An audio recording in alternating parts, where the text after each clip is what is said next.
Então vamos lá. Principalmente quando a gente trabalha com diagramação impressa, né? Sempre vamos cair na situação de trabalhar com colunas, certo? Um exemplo bem típico disso é o jornal, né? Onde a gente tem um certo punhado de texto que é todo distribuído em colunas, né? De uma forma proporcional.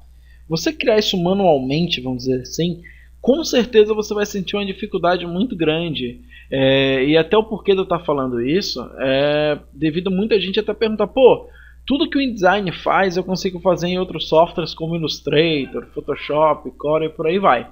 E realmente eu não discordo isso de ninguém, eu até falo, não, realmente, você consegue fazer basicamente tudo, né? Não quase tudo, vamos dizer assim, mas boa parte das atividades que você desenvolve com o InDesign você consegue desenvolver em outros programas. Mas o que acontece é que o InDesign ele traz para a gente uma facilidade em relação a essas atividades, né? Ele é um facilitador. Entre várias dessas facilidades que vocês vão perceber, uma delas é já fazer a criação do documento com colunas, onde por padrão o InDesign ele cria o documento com uma única coluna, e essa coluna ela depende completamente dessa propriedade chamada de Guilder.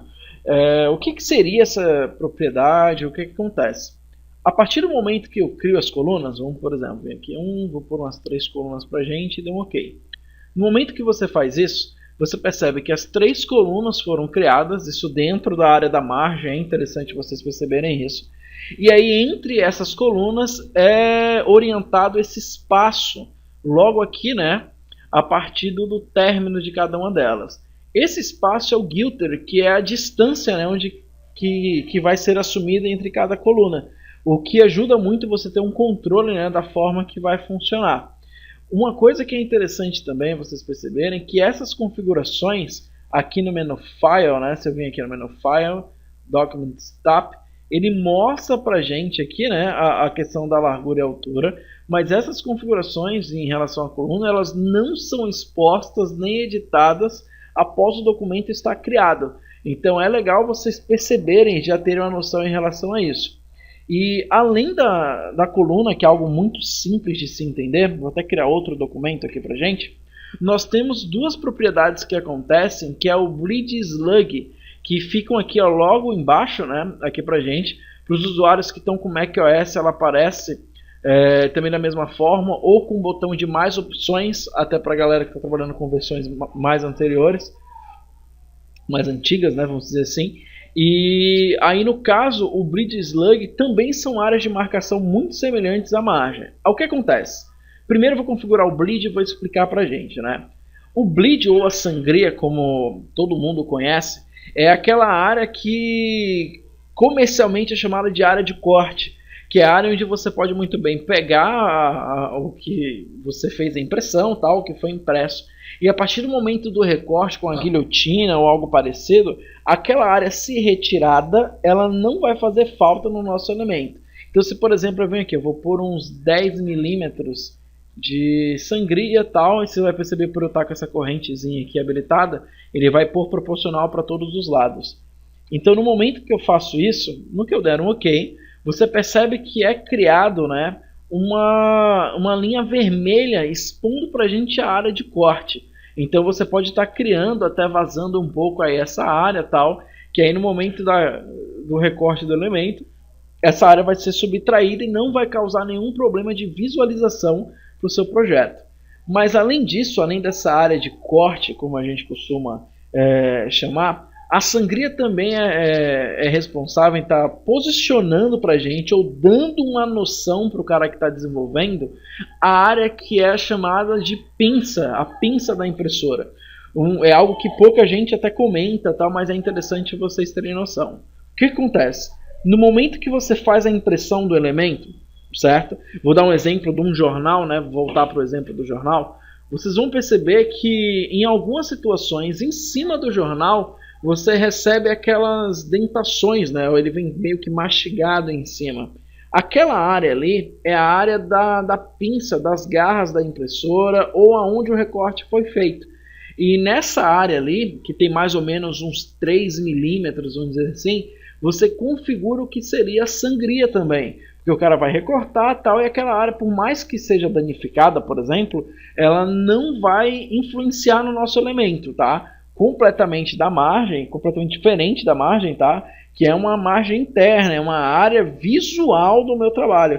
Então é legal vocês terem noção em relação a isso. Só que além da margem e da sangria, que são essas duas marcações que nós encontramos, vocês vão perceber que logo abaixo, só criar aqui um novo documento, vocês vão possuir essa outra configuração aqui chamada de slug, que essa sim pouca gente configura e, sendo muito sincero, muita gente não acha nem necessário usar. O que acontece? Quando você manda o arquivo para impressão, certo? Você preparou o arquivo, fechou esse documento, gerou um PDF, por exemplo, e enviou. É desenvolvida uma área onde nessa área vão conter informações de cor, informações de tipografia, né, de texto, em relação à marcação também, o posicionamento da página, algo parecido. E todas essas informações também vão estar dispostas lá no papel que vai ser impresso, no documento, melhor dizendo, que vai ser impresso. E aí o slug é uma área que você vai determinar para que essas informações sejam posicionadas. Algo que acontece? Imagina que eu configurei aqui pra gente 3 milímetros de sangria, ok? Você vê que ele colocou aqui pra gente por completo esses 3 milímetros. E habilitando aqui, né, o que seria a corrente para manter proporcional, ó, certo? Então eu cliquei, ele vai manter o mesmo valor para todas as extremidades dessa configuração. Eu vou pôr o dobro do valor que eu pus na sangria. Vou pôr aqui, por exemplo, uns 6 milímetros, tá? Ele já criou essa orientação aí pra gente. Vou até pôr diferente. Vou pôr aqui uns 5, né, para todas, e aqui eu vou pôr 10, para a gente ter uma leitura melhor. E aí vocês vão perceber que no momento que você configura slug e dá um OK, além daquela linha vermelha que nós encontramos no último documento, ó lá que eu expliquei para vocês, vocês vão perceber também que além dela, fica visível, né, outra linha que é essa área azul. Nessa linha azul é onde o momento que o arquivo for fechado, vão ser inseridas aquelas informações adicionais para facilitar a impressão ou posicionamento de uma página em um offset ou algo parecido. E é bom vocês perceberem que essa marcação, né, o slug, ele começa a ser contado da página. Por isso que vocês aqui, ó, vocês percebem que em área do slug para sangria e da sangria para página eu tenho a mesma distância. Mas no momento que eu configurei, eu coloquei valores dobrados, né? Eu coloquei 5 de sangria, que é esse espaço, e dobrei o slug para que ela tenha a mesma distância ou a mesma área de atuação do que a sangria. Então isso aí já facilita um pouco o entendimento de vocês, ok? Então, tá aí esse controle, essa ideia de como vai funcionar, tá? E aí na próxima aula eu já começo a trabalhar gerando elementos para vocês, ok? Então, até a próxima.